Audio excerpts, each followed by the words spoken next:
Phew, today's game was supposed to come much later. Now let me vent a little and tell you about the things that haven't gone well for me lately.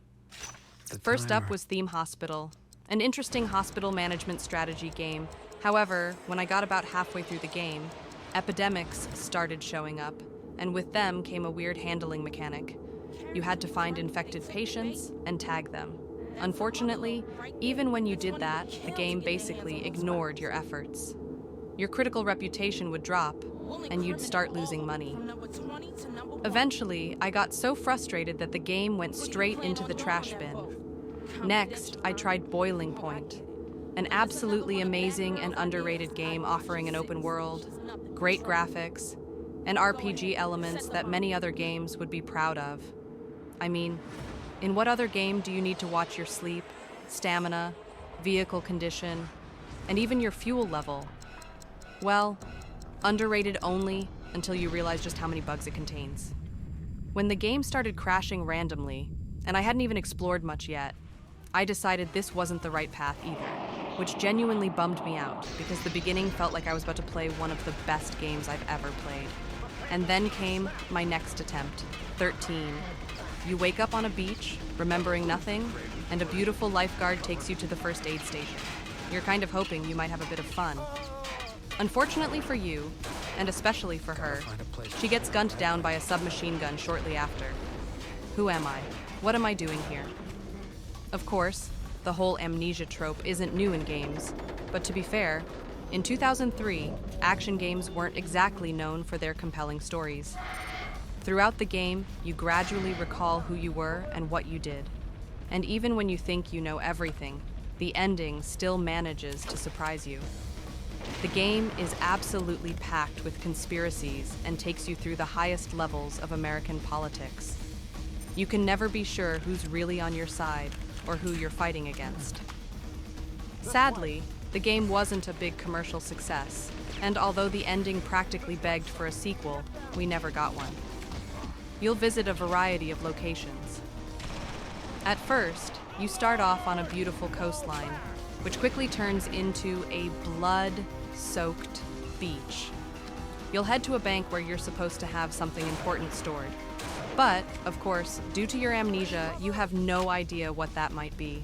Turns out it's TNT, which ends up blasting a giant hole in the wall. The police aren't thrilled, but since you're not a murderer, you're not allowed to kill any officers. And this is where one of the funnier parts of the game comes in. You have to hide, grab an item, usually a chair, and sneak up behind the officer to knock them out. But that's not the only mission where you'll need to be stealthy. About a third of the way in, you'll find yourself on a snowy military base. And your task is to get through it without triggering any alarms. There are lots of enemies and lots of places to trip an alarm. You'll need to move carefully through the area and take down enemies using silent weapons like throwing knives or a crossbow. You'll also visit CIA headquarters, which just happens to be under attack by enemy forces. Why? Hard to say. But it ends up saving your skin, although these enemies are targeting both the CIA agents and you. So, get ready for action-packed sequences like rooftop chases across skyscrapers and a dramatic helicopter escape. Later, you'll head to the snowy north, check into a psychiatric hospital, sneak into an even more fortified base, dive deep into the sea in a submarine, only to sabotage it, explore a hotel, and infiltrate the lavish mansion of a group of conspirators. And near the end, you'll arrive at yet another missile base where, under terrifying time pressure, you'll have to stop a missile launch that could trigger a full-blown apocalypse. And the grand finale, a chill time on a luxury yacht, or maybe not. The game isn't the easiest, mostly due to a strangely designed save system. Yes, you can save anywhere, but if you die, you'll respawn at the closest checkpoint to your last save. Sound confusing? That's because it is. If you forget to save, You may pass through a checkpoint, but that checkpoint gets wiped if you didn't manually save your game. The game includes 34 missions. Most aren't too long, typically around 10 to 15 minutes, but some have multiple checkpoints, while others don't have any. So, if you die, you might have to replay a whole section that took ages to get through. To make it harder, your character doesn't regenerate health. You'll need to find medkits, which aren't exactly lying around everywhere. On one hand, this encourages you to explore more. On the other, it also means running into more enemies. Pure gameplay time is about 10 hours. Total time spent playing? At least double that. The regular missions are generally pretty straightforward. The sneaking missions, though, those are a different story. If you mess up, it's back to the beginning. The core gameplay loop is simple. Move forward, take down what you can, and if killing is off limits, sneak around and smack people with a chair. Occasionally, you'll hit a small snag, like needing to find a key or access card to open a door. But most of the time, the game even shows you where to find those important items. The only real roadblock I ran into was near the end of the game, in a large room with a statue in the middle. After poking around for a while, it became clear the statue was missing something, but what, and where to find it. There was one other room, and a smaller one with some paintings. I jumped around, clicked everything in sight, tried breaking stuff. Nothing worked. Eventually, I noticed a section of the wall with slightly different colored bricks. To my surprise, that turned out to be a hidden compartment. And that's where the needed artifact was stashed. And in the second to last mission, there's another secret entrance. This time to a ventilation shaft. The problem? There's a ticking countdown to planetary destruction.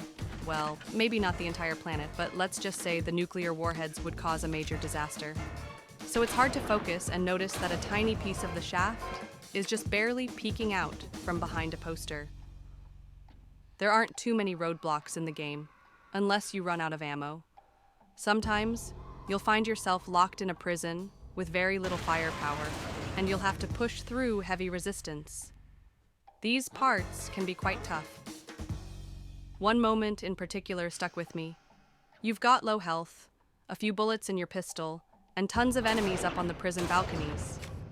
You'll need luck, precision, and speed. Because once you're out of bullets, the only thing between you and getting gunned down are some locked bars, and the guards have no problem shooting right through them. Honestly, I couldn't come up with any clever strategy here. It was pure trial and error, and it took me a lot of tries to make it through. And then there are the boss fights. Some of them are pretty easy, like the helicopter boss. You can just pop out of a door, launch an RPG, and duck back inside. Done. Others are fair fights, not too hard. The first boss, a doctor, just throws knives at you, and the submarine captain doesn't have much health or firepower. But then there's the army general. That's a different story. By this point, you're nearly out of ammo, or you wasted your precious crossbow bolts way too early, and your only options are a pistol or an AK-47. The general hides well, ambushes you from cover, and is tough to hit. Your best bet? Either take him out from a distance with a crossbow, if you saved your bolts, or go on a suicide run, chuck a grenade, and pray for luck, and make sure to keep your heal button handy. You'll need it. Health regeneration works the old school way. No automatic healing here. You'll have to hunt down medkits. Luckily, you don't need to use them immediately. You can carry them with you. So if you manage to survive some of the tougher sections, you'll pretty much turn into a tank afterward, since you can heal up anytime. And what kind of weapons will you be mowing down enemies with? You've got a proper arsenal, just as you'd expect from a soldier. The core weapon for stealth missions is the trusty knife. Then there's the pistol, which is only really useful when fitted with a suppressor. I probably don't need to explain much about the Norinco Type 56, essentially an AK-47, or the M16 with a grenade launcher, the shotgun, the sniper rifle, and the bazooka, though you'll rarely use that one. One of the best weapons in the game is the Colt Anaconda. It's deadly accurate and packs a serious punch. Unless you're up against a swarm, it's your best friend. You'll also get to use the M60 machine gun, but it's pretty impractical. You move slower than a snail while carrying it. Still, it's great when you're heavily outnumbered or going up against certain bosses. But let me mention two of the most interesting weapons: the harpoon gun and the crossbow. The harpoon is the only weapon you can use underwater. There's basically just one underwater battle in the whole game, but if you forget to bring the harpoon with you, you're gonna have a bad time. And the crossbow, easily one of the best weapons in the entire game.